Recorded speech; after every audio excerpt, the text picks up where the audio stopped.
wabarakatuh. Waalaikumsalam warahmatullahi wabarakatuh, Kak. Oke, semoga rekan-rekan dalam keadaan sehat untuk sore hari ini. Jadi kita lanjutkan pertemuan kita di mana sore hari ini adalah pertemuan ketiga materi tes intelijensia umum. Nah, saya ingatkan kembali lagi terkait dengan sebaran soal TIU SKD CPNS 2023 kemarin. Kemarin kita udah membahas yang pertama adalah yang berkaitan dengan dasar-dasar dari TIU itu sendiri, atau itu akan muncul dalam soal berhitung sederhana. Kemudian kemarin pertemuan kedua kita membahas mengenai soal perbandingan senilai dan berbalik nilai serta adanya soal kecepatan.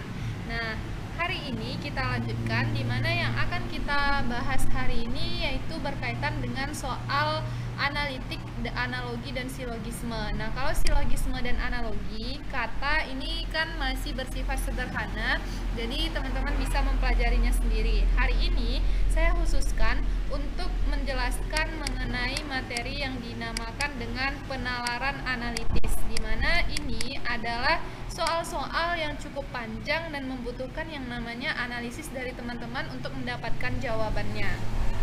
Nah, seperti apa TIU penalaran analitis yang akan kita pelajari sore hari ini? Yang pertama, soal penalaran analitis itu sendiri adalah bacaan yang biasanya dia berupa bacaan yang cukup panjang. Di dalamnya diberikan adanya petunjuk atau ketentuan tertentu ataupun batasan-batasan tertentu yang harus kita ikuti untuk bisa menyimpulkan dan mendapatkan kesimpulan dari bacaan tersebut. Jadi nanti kita akan menemukan banyak kasusnya tidak bisa kita prediksi dan tentunya beraneka ragam nih teman-teman kasus yang bakal kita temui pada soal penalaran analitis. Kalau tahun kemarin di 2023 soal ini berjumlah sekitar 3-4 soal yang membahas mengenai penalaran analitis. Nah, kasus-kasus seperti apa yang sering kita temukan di penalaran analitis? Yang pertama, ini adalah contoh kasusnya yang memang sering keluar, seperti skor, menanyakan peringkat, menanyakan siapa yang menang, tinggi badan, siapa yang termahir, terpandai, dan bagaimana caranya kita menentukan seseorang terkait dengan prioritas pekerjaannya atau prioritas kunjungannya ke suatu tempat. Jadi di sana kita akan menemukan banyak ketentuan dan dari beberapa ketentuan tersebut kita menyimpulkan sesuai dengan petunjuk soal. Bisa jadi dari banyaknya inferensi di soal kita diminta untuk menentukan siapa yang paling pintar dari 8 siswa tadi. Nah, begitu contohnya. Lalu, apa yang mempermudah kita dalam mempelajari penalaran analitis ini? Kita harus familiar dengan tanda ini, di mana tanda ini membantu kita untuk melihat dan juga membantu kita dalam menyimpulkan. Kalau tanda seperti ini, itu adalah kurang dari. Nah, misalnya di soal nanti akan disebutkan Dila mempunyai kepintaran yang lebih rendah dibandingkan dengan Ari, misalnya seperti itu. Jadi nanti ketika di soal Dila kita simbolkan dengan D dan Ari kita simbolkan dengan A. Karena di soal menyatakan Dila tidak lebih pintar dari Ari, maka kita membutuhkan pembantunya yaitu tanda kurang dari. Begitu teman-teman. Nah, yang kedua, tandanya seperti ini berarti lebih dari. Kalau di narasi di soal nantinya misalnya Dila itu lebih pintar dibandingkan Ari. Dan yang ketiga, tandanya sama dengan, yang menyatakan setara, sama banyak, atau sama pintarnya, sama tingginya, begitu. Jadi kalau di soal Dila sama pintarnya, memiliki kepintaran yang sama dengan Ari, maka nanti pas kita cari jawaban kita menyimbolkan. Jadi ini adalah simbol-simbol untuk mempermudah kita cepat mengerjakan gitu. Berarti karena narasinya tadi Dila memiliki kepintaran yang sama dengan Ari, maka D sama dengan A. Begitu seterusnya. Jadi 3 ini adalah tanda yang akan membantu teman-teman untuk menemukan kesimpulan dari penalaran pada soal analitis ini. Seperti apa contohnya? Nah, contoh-contoh soal ini biasanya yang sederhana kita bahas. Kalau misalnya ada soal, kita anggap yang 2 baris teratas ini adalah sebuah soal, kita baca. ada 6 orang A, B, C, D, E, dan F berdiri dalam suatu antrian menghadap ke sebuah loket. D terletak di depan E. Maka ketika teman-teman nanti menginferensikan dalam suatu penyimbolan, berarti kan kita punya 5 tempat nih, atau 5 kotak. Ada 5 kotak tempat kelima orang ini berdiri. Nah, pertama D itu berdiri di depan E, maka kita simbolkan DE karena D ada di depan E. Ada satu orang yang berdiri di antara A dan F. Gimana menyimbolkannya? Ini A dan ini F, kemudian katanya ada satu orang di antara A dan F. Berarti posisi A dan F dipisahkan oleh satu orang yang kita tidak tahu siapa. Oke, ini nomor 1, ini yang 1. Ini nomor 2, cara menyimbolkannya seperti ini. Kemudian nomor 3, C berada tepat di belakang B. Bagaimana penyimbolannya? Berarti ini C, kemudian di belakangnya ada B. Jadi kalau ada kata tepat, berarti itu sama dengan persis di belakangnya. Kalau yang B tadi ada satu orang di antara A dan F, berarti kita kasih space atau ruang antara A dan F untuk orang lain yang kita tidak tahu siapa. Jadi cara menuliskan penyimbolannya A strip F.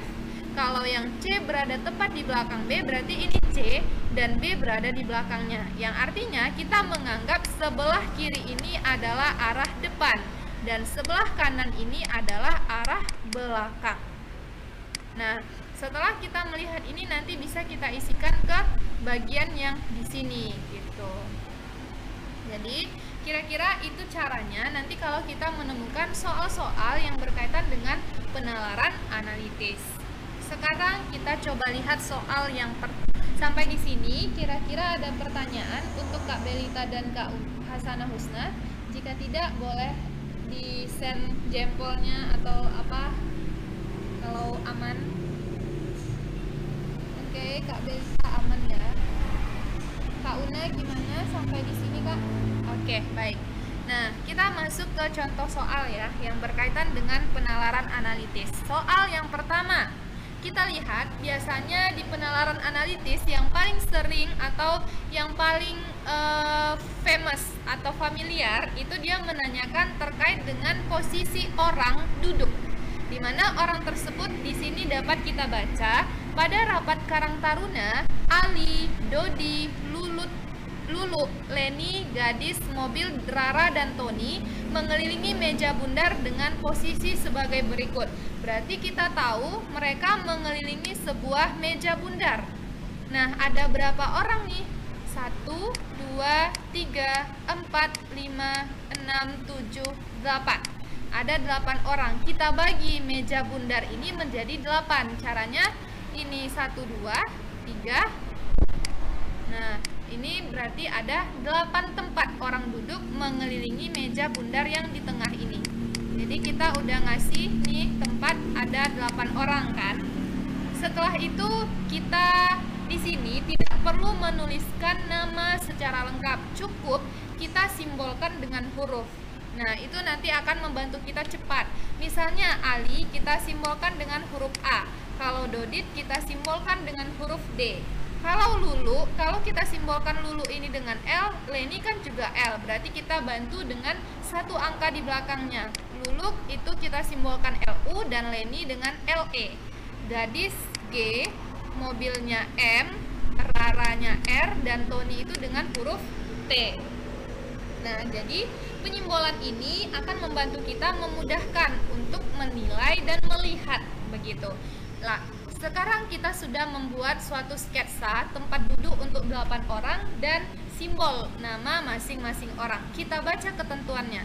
Ketentuan pertama, Gadis duduk berseberangan dengan Ali. Nah, karena ini adalah lingkaran, jadi kan lingkaran itu tidak mempunyai yang namanya sudut. Terserah kita taruh di mana aja, asalkan mereka berseberangan. Kalau seumpamanya di sini Gadis, otomatis Alinya yang berseberangan berada di posisi ini, bukan begitu? Nah, ketika kita sudah mendapatkan posisi yang pertama ini berarti sudah selesai. Kita lanjut ke ketentuan kedua. Molly duduk di antara Tony dan Lulu. Nah, kita nggak tahu nih Tony dan Lulu ada di posisi yang mana. Bisa jadi kan Tony itu di sini, Lulu di sini, Molly di sini, atau sebaliknya di sini Lulu, di sini Molly, dan di sini Tony. Nah, kita baca ketentuan selanjutnya ketika ada Tony. Di sini dijelasin nih teman-teman. Tony duduk 2 kursi terpisah dari Ali. Berarti di sini Ali, 2 kursi terpisah dari Ali itu ada di 1, 2. Berarti di sini adalah punyanya si Tony. Oke. Kemudian kita lihat yang nomor 2. Molly duduk di antara Tony dan Lulu. Berarti di sini ada Molly dan di sini adalah Lulu. Jadi sama nih, dan ini udah memenuhi yang kedua dan yang keempat. Next, kita baca yang ketiga. Lenny dan Lulu duduk tepat berhadapan. Tepat berhadapan berarti berseberangan. Di sini adalah si Lulu. Berarti Lenny tepat berhadapannya di mana posisinya? Berarti Lenny ada di sini. Oke. Next, yang terakhir. Rara duduk di antara Dodit dan Lenny. Rara duduk di antara Dodit dan Lenny. Yang udah ada di sini itu adalah Lenny. Berarti Rara ada di sini dan di sini adalah Dodit. Rara duduk di antara Dodit dan juga Lenny. Berarti sekarang semua ketentuan ini sudah kita gambarkan dengan sempurna. Barulah kita baca pertanyaannya. Pertanyaannya apa? Siapakah yang duduk di samping Dodi? Nah, yang ditanyakannya siapakah yang duduk di samping Dodi? Kita lihat yang ada di soal, Dodi posisinya di sini. Ini Dodi. Yang ada di samping Dodi siapa? Ada Rara dan juga ada Ali. Jadi jawabannya yang mana? Yang menunjukkan Rara dan Ali. Jawabannya C. adalah yang C, seperti itu. Jadi jawabannya Rara dan Ali. Sebenarnya dari beberapa soal untuk menentukan yang duduk di kursi atau meja bundar itu yang paling mudah, karena yang awal itu kita tidak perlu pusing naruh di mana. Kayak yang pedoman pertama nih, gadis duduk berseberangan dengan Ali.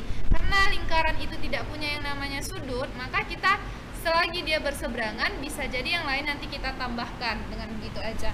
Sah-sah aja kok teman-teman naruh gadis dan juga alinya di sebelah sini. Hasilnya akan tetap sama asalkan pembagiannya sesuai dengan jumlah orangnya.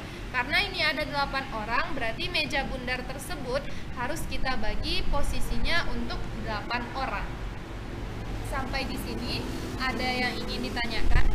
Saya pas SKD kemarin juga menemukan posisi duduk melingkar seperti ini di meja bundar. Jadi memprediksi.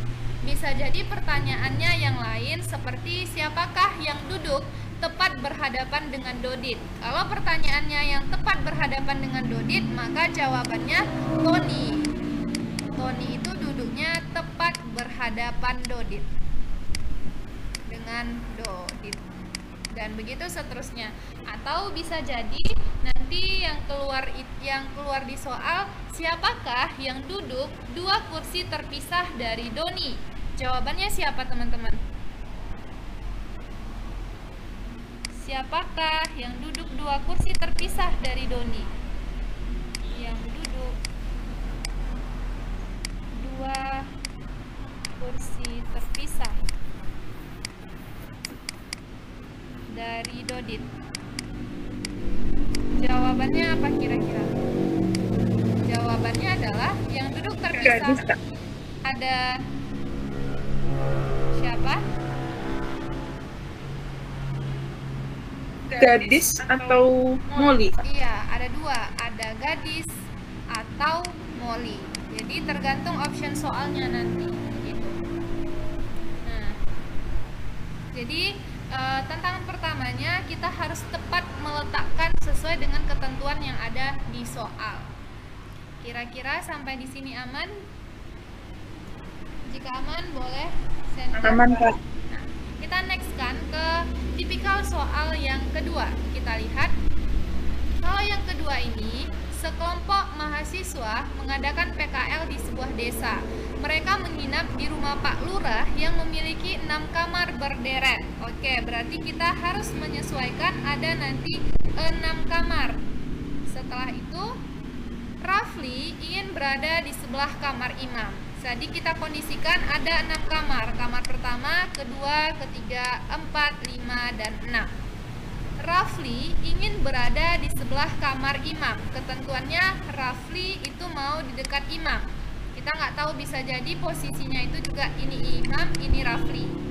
Setelah itu, tetapi tidak ingin bersebelahan dengan Diko. Diko ingin berada di kamar depan. Jadi yang bisa kita keep Diko ada di kamar paling depan atau di kamar nomor 1. Wawan ingin kamarnya berada di antara kamar Okta dan Saiful. Jadi bisa kita simbolkan jika di sini Okta, di sini Saiful, maka di tengahnya Wawan. Atau bisa jadi Saiful, Wawan, Okta. Dengan catatan Wawan ini berada di antara Okta dan juga Saiful. Nah, pertanyaannya, urutan kamar yang mungkin adalah karena kita tidak tahu nih posisi mereka tepat berada di mana. Jadi caranya di sini adalah dengan cara eliminasi jawaban. Eliminasi jawaban. Jadi tidak semuanya bisa kita inferensikan ke dalam simbol, teman-teman. Berarti yang ini kita eliminasi jawabannya. Kita lihat jawaban yang A. Jawaban yang A ini apa yang menyalahi aturannya? Kita lihat Wawan harus di antara Okta dan Saiful. Ini udah benar. Kemudian Rafli dan Imam. Rafli itu tidak mau bersebelahan dengan Diko. Berarti ini tidak mungkin. Jadi jawaban yang A ini salah. Yang B gimana?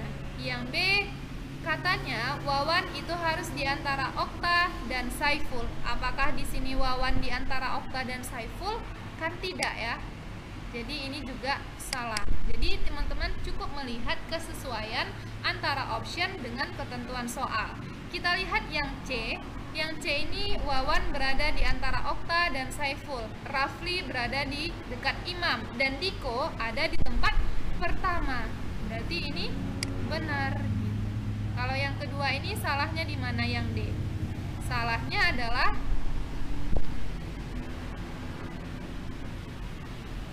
yang D, salahnya di mana kira-kira? Wawannya, Kak. Tidak Kenapa? di antara Okta dan Saiful.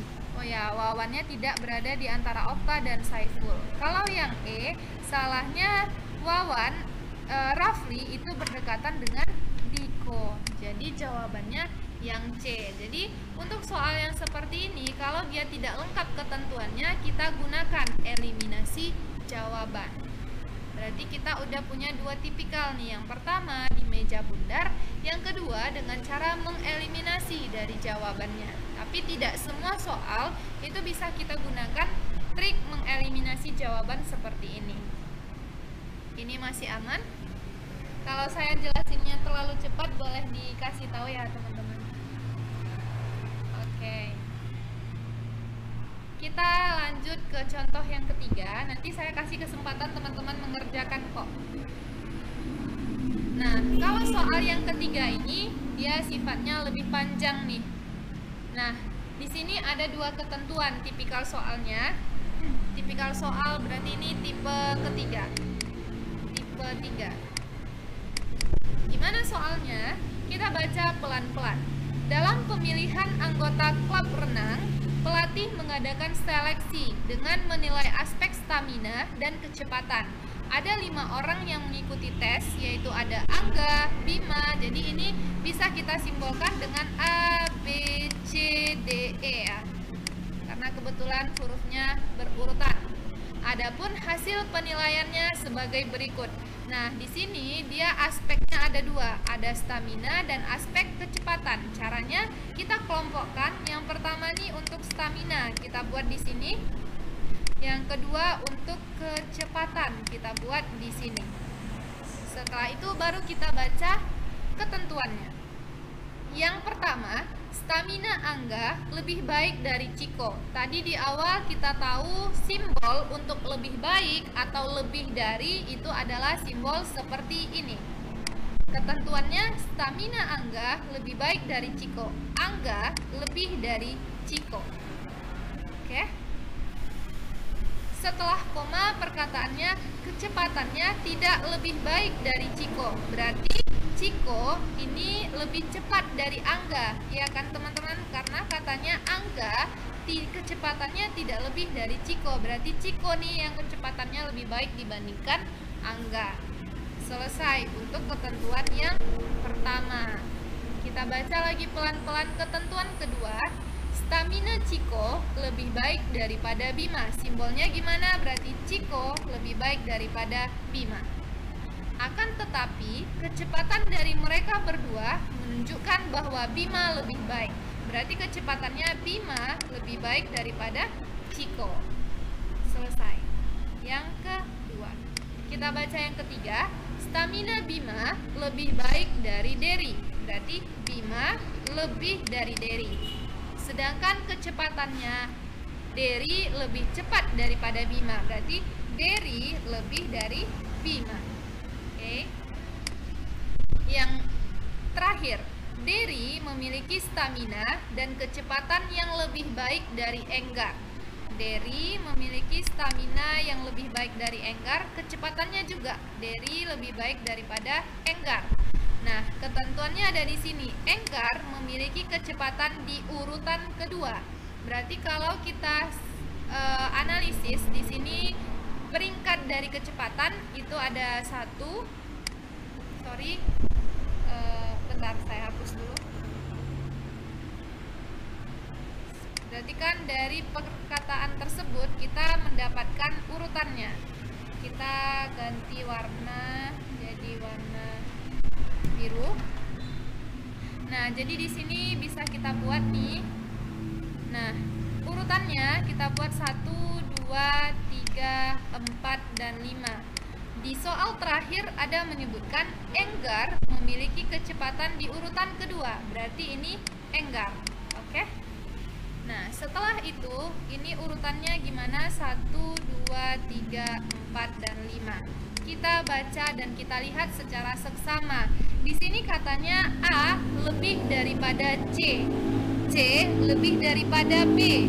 B lebih dari D, dan D lebih dari E. Berarti bisa kita lihat yang paling lebih itu si A, ya kan? Karena A lebih dari C, C ini lebih dari B. Berarti A, kemudian peringkat keduanya C. C itu lebih bagus lagi dari B, B-nya lebih bagus dari D, E-nya lebih bagus dari E. Berarti ini urutan untuk stamina dari nomor 1 sampai nomor 5. Nah, di sini pertanyaannya berdasarkan hasil penilaian tersebut, bila dilihat dari stamina dan kecepatan, Enggar berada pada urutan berapa? Kita tidak perlu mencari urutan kecepatan teman-teman, karena di soal udah ada disebutkan. Di kecepatan, Enggar memiliki urutan kedua. Berarti kecepatan urutan kedua ada di A dan B dan juga di E. Otomatis ini salah dan ini salah. Kita lihat yang di stamina. Setelah kita urutkan, Enggar berada di urutan kelima ternyata. Jadi staminanya berada di urutan kelima. Maka jawaban yang benar itu adalah yang B. Begitu. Gimana?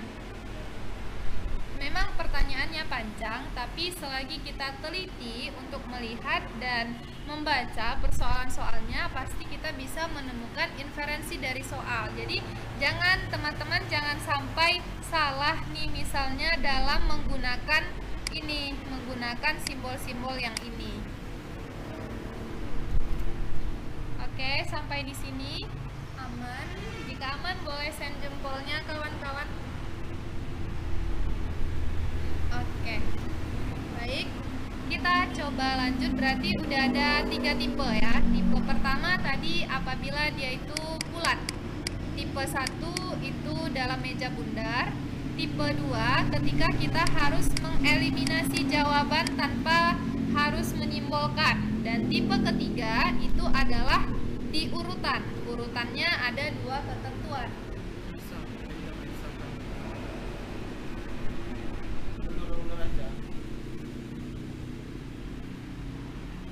Jika sudah, Berarti kita next-kan ke slide berikutnya. Nah, kalau ini adalah tinggi rendah terkait dengan persoalannya. Ini masih saya contohkan, belum ke latihan. Jadi kita lihat soal yang ini. Nilai bahasa Inggris Arin lebih tinggi dari Boni, tetapi lebih rendah dari Nike. Gimana penyimbolannya? Arin itu Arin lebih tinggi daripada Boni, tapi lebih rendah dari Nike. Berarti dia lebih rendah dari Nike. Nike ini lebih tinggi dibandingkan Arin. Next, nilai Nike lebih baik dari nilai Fahmi. Artinya Nike lebih dari Fahmi, tetapi lebih rendah dari nilai Sasa. Ternyata ada nih yang lebih tinggi dari si Niken, yaitu si Sasa. Berarti Sasa lebih dari Niken, Niken lebih dari Fahmi. Oke, aman ya? Kemudian nilai Fahmi lebih tinggi dari nilai Arin. Nilai Fahmi lebih tinggi dari nilai Arin. Jadi ini urutannya yang kita dapetin. Urutan dari yang memiliki nilai bahasa Inggris terendah adalah, berarti setelah dari sini kan hampir lengkap ya. Nah, dari yang atas ini dapat membantu kita untuk melihat posisinya si Boni. Boni itu lebih rendah lagi dari si Arin. Artinya ini yang paling tinggi dan ini yang paling rendah. Perintah soalnya urutan dari yang memiliki nilai bahasa Inggris terendah. Berarti kita urutkan dari belakang. Ada Boni di depan, bisa jadi ini. Kemudian nomor 2 Arin. Oke, ada Arin. Nomor 3-nya Fahmi. Ada Fahmi di sini. Berarti ini salah. Nah, nomor 4-nya ada Niken. Niken, dan yang terakhir ada Sasa. Berarti jawaban yang benarnya itu di poin yang B. Nah, ini adalah tipe 4. Kita mengurutkan, tapi mengurutkannya satu jalan. Jadi ini terkesan mungkin lebih mudah nih dibanding yang lain. Dari dua persamaan aja, dari inferensi pertama sama inferensi yang kedua, kita langsung bisa menyimpulkan siapa yang paling tinggi dan siapa yang paling rendah gitu. Oke, yang ini aman juga.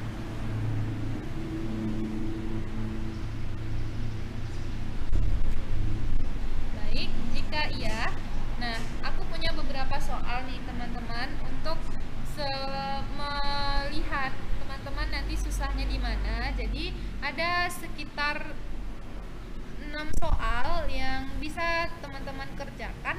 Tapi kita kerjakan bareng-bareng. Cuman aku kasih kesempatan teman-teman untuk ngerjainnya terlebih dahulu. Nanti baru kita bahas. Kita mulai ya.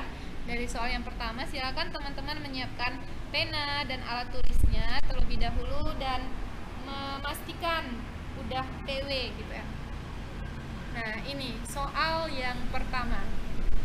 Boleh dibaca dengan seksama. Setelah itu, jika sudah menemukan jawabannya, silahkan dikirim melalui kolom chat. Ketika teman-teman udah mengirimkan, nanti baru kita bahas bareng-bareng. Boleh dibaca teman-teman dan silahkan dikerjakan.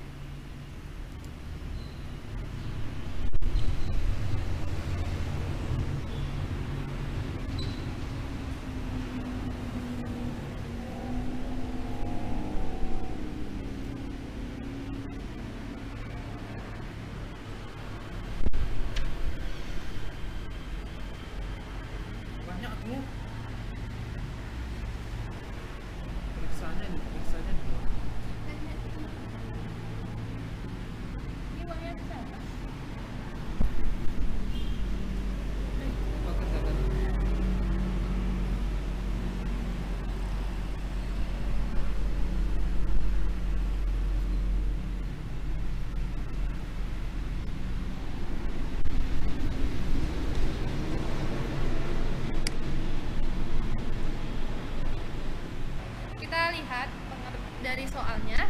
Di sini adalah proses pemilihan ketua RT. Ada 6 kandidat. Kandidatnya Surya, Rifki, Bian, Lintang, Bagus, dan Reha. Nah, kita langsung ke ketentuan di soalnya. Pak Lintang seposisi dengan Pak Rehan. Berarti misalkan kita kasih tempat-tempat seperti ini untuk menyebutkan posisinya ya. Raihan itu satu posisi dengan Lintang, berarti Raihan sama dengan Lintang. Pak Surya berada di atas Pak Rifki dan juga Pak Bagus, berarti kita lihat posisi Raihan. Pak Raihan berada di antara Pak Bagus dan Bian. Misalnya di sini ada Raihan, Pak Bagus dan Pak Bian. Pak Rifki tepat berada posisi di bawah Pak Bian. Berarti kalau kita anggap Pak Bian itu, ini Raihan ya, ini Raihan di antara Pak Bagus dan Pak Bian. Kita anggap di sini Bian, di sini Bagus. Setelah itu, Raihan ini sama dengan Lintang. Ini juga posisinya Pak Lintang. Next, Pak Rifki berada tepat satu posisi di bawah Pak Bian. Jadi di sini adalah posisinya Rifki. Siapa nih yang belum tersebutkan di soal? Satu-satunya adalah Pak Surya. Berarti Pak Surya ini berada di atas Pak Rifki dan juga Pak Bagus. Ini Pak Rifki, ini Pak Bagus. Di sini posisinya Surya. Jadi yang pemuncak atau mendapatkan nilai suara yang paling banyak itu adalah Pak Surya. Jadi teman-teman benar semua ya untuk soal yang pertama. Nah, itu bisa disusun berdasarkan seperti ini aja. Oke. Jika aman, kita nextkan ke soal yang kedua. Nah, ini jawabannya benar Pak Surya. Silahkan dikerjakan. Ini yang tadi, yang awal, yang berkaitan dengan posisi di duduk melingkar meja bundar. Boleh dimulai dari sekarang. Jika sudah, silahkan kirim di chat.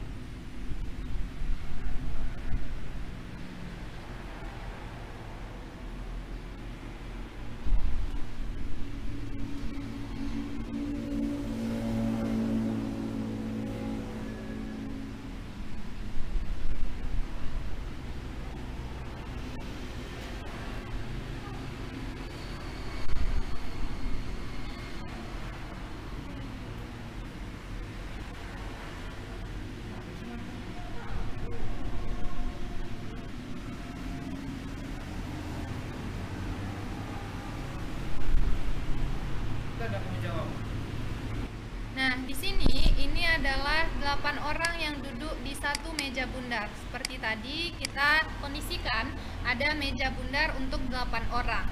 Ganjar duduk berhadapan dengan Adi. Kita anggap di sini posisi Ganjar, berarti Adi berhadapan dengan Ganjar. Miska duduk di antara Tono dan Lintang. Nah, Miska duduk di antara Tono dan Lintang. Kita nggak tahu nih di mana posisi Tono, Lintang, dan dimana saja. Jadi di sini Tono, di sini Lintang, di sini Miska, atau di sini Tononya, di sini Lintangnya. Kita lihat Tono. Tono, ini kan udah ya. Tono duduk 2 kursi terpisah dari Adi. Berarti dia duduk terpisah 2 kursi dari Adi. Kursi pertama, kursi kedua, disinilah posisi Tono. Balik lagi ke yang kedua, Miska duduk di antara Tono dan Lintang. Jika di sini Miska, di sini Tono, berarti Lintangnya ada di sebelah sini. Lulu dan Lintang duduk tepat berhadapan. Oke, di sini tadi kan adalah posisinya Lintang, berarti Lulunya di depan. Bila Miska dipisahkan 2 kursi dengan Diko. Diko posisinya berada di mana teman-teman? Ini Miska. Miska katanya dipisahkan 2 kursi dari Diko. Berarti ini kursi pertama, kursi kedua. Di sini posisinya Diko. Pernyataan di bawah ini yang benar adalah yang A, Miska dan Rino dipisahkan 2 kursi. Miska dan Rino, berarti kan di sini tinggal Rino ya. Miska dan Rino seharusnya dipisahkan 3 kursi. Yang B, Miska dan Adi duduk berseberangan. Miska dan Adi, salah ya. Yang D, Diko dan Tono duduk berhadapan. Ini Diko dan di sini posisinya Tono duduk berhadapan. Yang D juga salah, Lintang duduk di sebelah Ganjar, padahal jauhan mereka. Yang E, Riko duduk di dekat Tono. Ini Riko, jauhan loh. Jadi jawaban yang benarnya adalah yang C. Jadi teman-teman benar ya.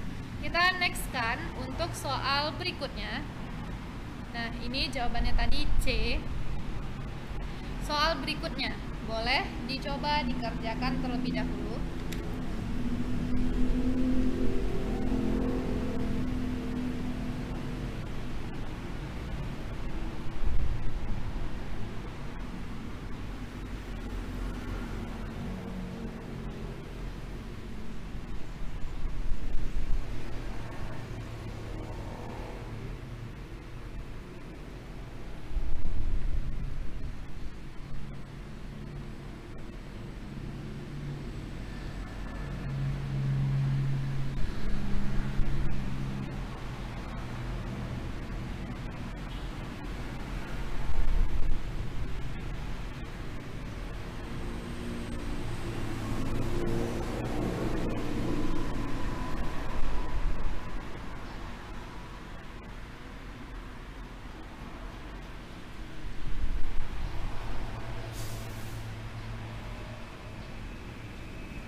Kak Una sudah mendapatkan jawabannya yang A. Kak Belita dan Dani gimana?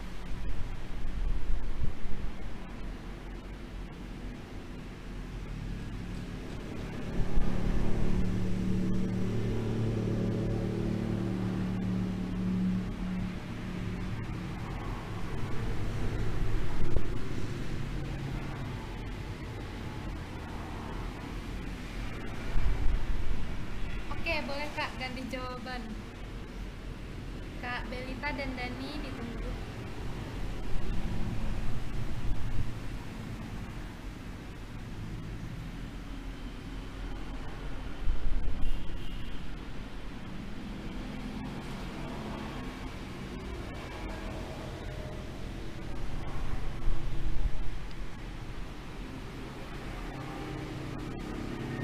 Oke, kayaknya D.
Udah, nah.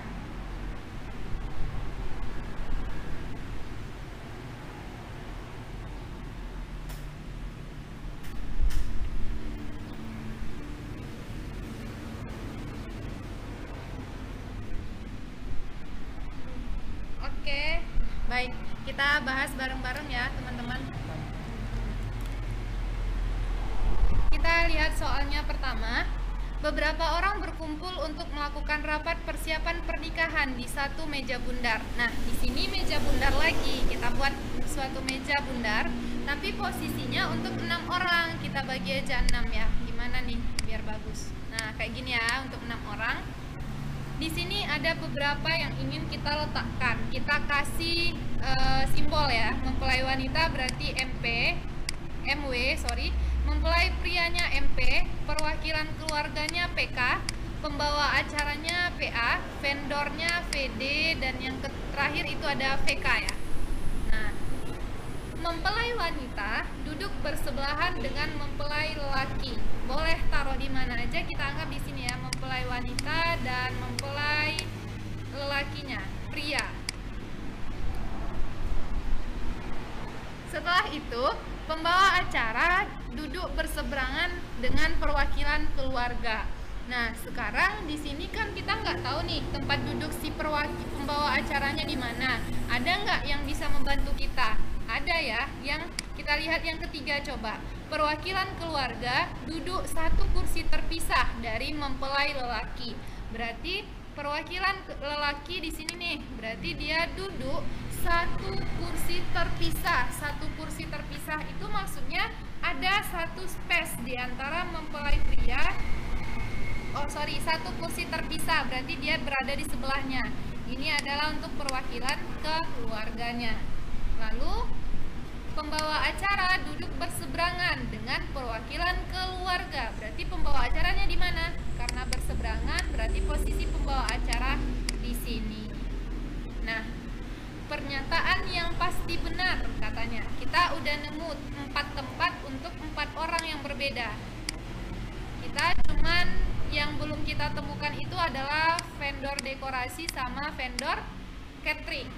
Kita lihat option A. Mempelai lelaki duduk di antara mempelai wanita dan perwakilan keluarga. Mempelai lelaki duduk di antara perwakilan keluarga dan mempelai wanita. Apakah ini benar? Sorry guys.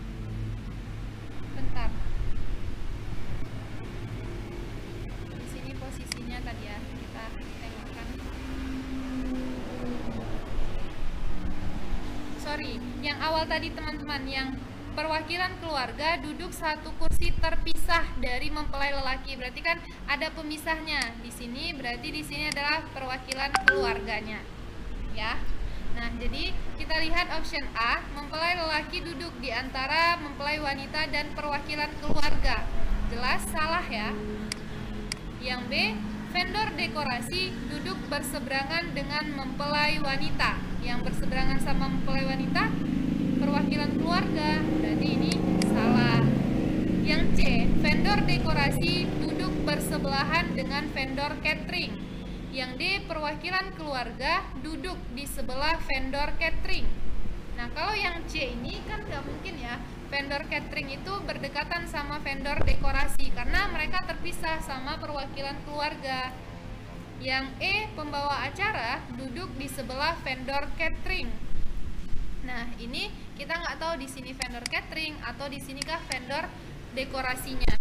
Jadi kita tidak punya jawaban pasti nih di mana letak vendor dekorasi sama vendor cateringnya, teman-teman. Jadi kalau dari sini yang bisa kita lihat, kemungkinan jawabannya yang paling benar itu adalah antara D dengan jawaban yang E. Oke, mungkin ini ada kesalahan nih di soalnya. Jadi yang awal tadi teman-teman awalnya meletakkan si perwakilan keluarga itu satu kursi terpisah dari mempelai pria, itu maksudnya dipisahkan ya teman-teman di sini. Nah, jadi ada kemungkinan jawaban yang benar itu antara option D dan juga option E. Nah, kita bisa menjawab yang pasti benar itu ketika ada lagi satu tambahan nanti susulan dari soalnya gitu teman-teman. Jadi ada D sama E nih yang belum kita tahu jawaban pastinya apa. Tapi ketika teman-teman menjawab PK, seharusnya PK ini dia duduk di antara vendor catering dan juga vendor dekorasi. Berarti yang paling benar antara D sama E, yang paling masuk akal itu adalah jawabannya yang E. Kenapa? Karena seharusnya perwakilan keluarga ini kita letakkan di tengah antara vendor catering dan vendor dekorasi, karena posisinya yang belum kita tahu itu ada dua vendor gitu. Jadi jawaban yang benarnya adalah yang E. Aduh, ribet kali. Sampai di sini kira-kira gimana kakak dan abang? Aman? Atau ada pertanyaan? Oke, aman. Kita coba satu soal lagi ya. Masih banyak waktunya. Kita coba soal yang ini. Boleh silahkan dikerjakan. Jika sudah, saya tunggu di kolom chat, kemudian kita bahas.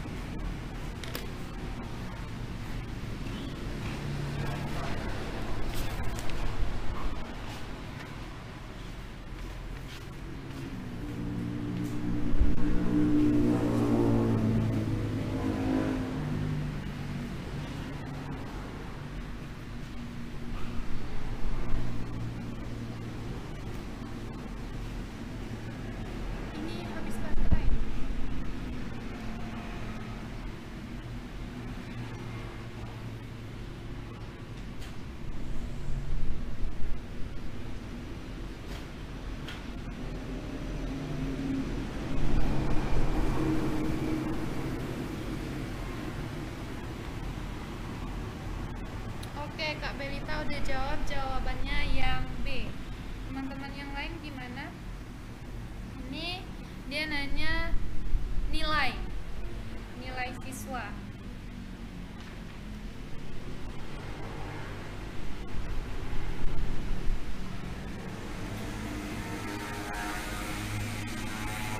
Kak Una sama Dani gimana? Jawabannya dapat apa?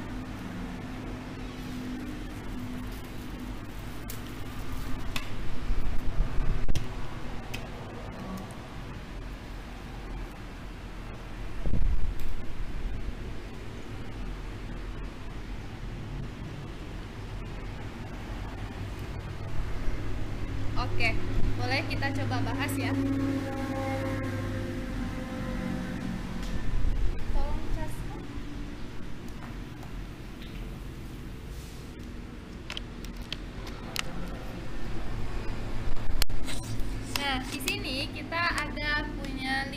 orang siswa yang bisa kita simbolkan dengan K, L, M, N, dan O. Nah, di sini adalah nilai tryout dari masing-masing siswanya. Kita lihat ketentuan soalnya. Setelah tryout berakhir, sekolah mengumumkan hasilnya. Nilai Nisha lebih rendah daripada nilai Omas. Berarti Nisa itu posisinya lebih rendah daripada Omas. Berarti dia di bawah ya. Ini menurun. Setelah itu, tapi Omas ini nilai Nisha ini lebih tinggi daripada Misha. Artinya Misha berada di bawah Nisha. Oke. Nilai Laras lebih tinggi daripada Misha dan lebih rendah dari Kirana. Katanya Laras lebih tinggi daripada Misha, tapi lebih rendah dari Kirana. Sementara Misha ada di bawah nih teman-teman. Ada petunjuk yang lebih detail enggak? Selanjutnya, nilai Laras lebih tinggi daripada Misha dan Nisha. Jadi si Laras itu lebih tinggi daripada Misha dan Nisha. Berarti posisinya di sini. Dan Kirana lebih tinggi dibanding Laras. Jadi yang paling atas itu adalah Kirana. Urutannya Kirana, Laras, Omas, Nisha, dan Misha. Pertanyaannya, siswa yang nilainya terendah kedua, berarti yang dari bawah. Jawabannya adalah si Nisha. Jawaban yang benar itu adalah yang B. Oke, teman-teman, benar semua ya. Kita next kan, masih ada 2 soal terakhir. Soal nomor 9. Nah, boleh dikerjakan.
Apakah teman-teman udah dapat jawabannya?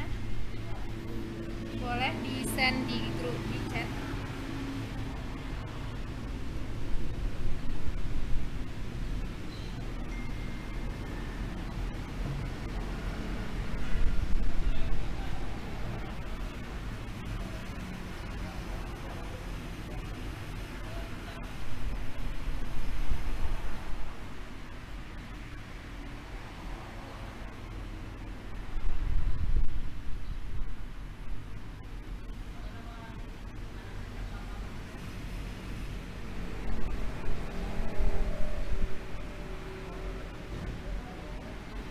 Jawabannya dari Kak Belita sama Kak Hasanah Husna itu E.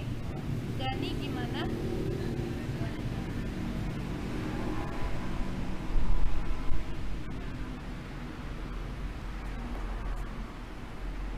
Oke, sama E juga. Kita lihat di sini soalnya dia ada 3 orang sahabat yang ingin yang ingin memilih pilihan jurusan di suatu universitas. Nah, jurusannya ada berapa nih? Ada 1, 2, 3, 4, 5, 6. Ada 6 jurusan, teman-teman. Dari ke-6 jurusan tersebut, 3 orang mau memilih. Ada Desinta, Mirna, dan juga Bintang. Tapi dia harus memilih jurusan yang berbeda. Nah, di sini ada beberapa yang misalnya kita buat untuk semua orang yang nggak pasti nih. Si Mirna, ini Desinta, dan ini Bintang. Nah, si Mirna itu udah pasti tidak memilih katanya sastra Inggris. Next, satu di antara mereka pasti memilih jurusan psikologi. Artinya pasti ada jurusan psikologi di pilihannya nanti. Jika ada yang memilih keperawatan, maka tidak ada yang memilih biologi. Karena ini cukup panjang, cara yang bisa teman-teman gunakan itu adalah dengan eliminasi jawaban. Kita lihat di jawaban option A sampai E. Katanya di sini jika ada yang memilih keperawatan, maka tidak boleh memilih biologi. Ada nggak keperawatan biologi dipilih bersamaan? Ada nih, yang B. Berarti yang B ini udah pasti salah teman-teman, karena menyalahi aturan. Next, Bintang tidak memilih keperawatan maupun sastra Inggris. Oke. Jika ada yang memilih manajemen, maka tidak ada yang memiliki teknik. Ada nggak manajemen dan teknik bersamaan? Ada.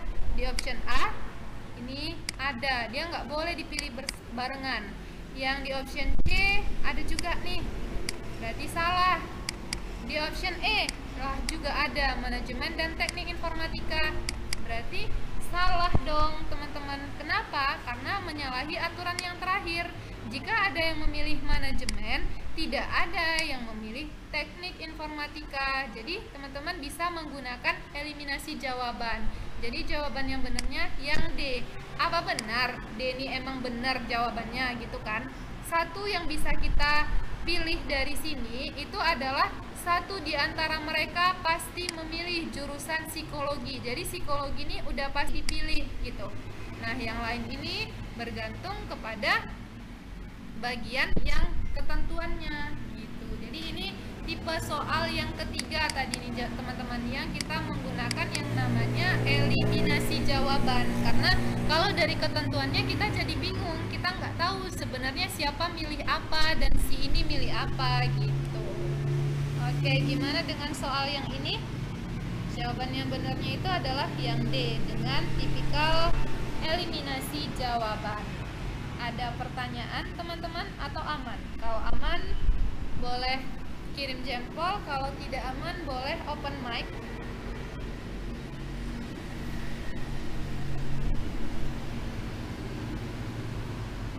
Oke, aman. Kita lanjut soal terakhir. Nah, jawabannya D ya. Boleh teman-teman kerjakan coba. Saya tunggu jawabannya di kolom chat. Nah, saya sampaikan ini bermanfaat bagi teman-teman dan juga dapat membantu teman-teman nantinya dalam mengerjakan soalnya. Nah, sekali lagi, ketika misalnya nanti teman-teman mengerjakan soal di tempat lain atau dari buku dan teman-teman merasa ragu atau kesulitan, boleh teman-teman kirimkan di grup, nanti kita bahas bareng-bareng teman yang lainnya. Baik, mungkin untuk hari ini cukup sekian pertemuan kita. Terima kasih atas kehadiran teman-teman sore hari ini di kelas kita materi TIU. Saya mohon maaf apabila ada kesalahan selama mengajar, dan saya akhiri. Selamat beraktivitas teman-teman. Wassalamualaikum warahmatullahi wabarakatuh.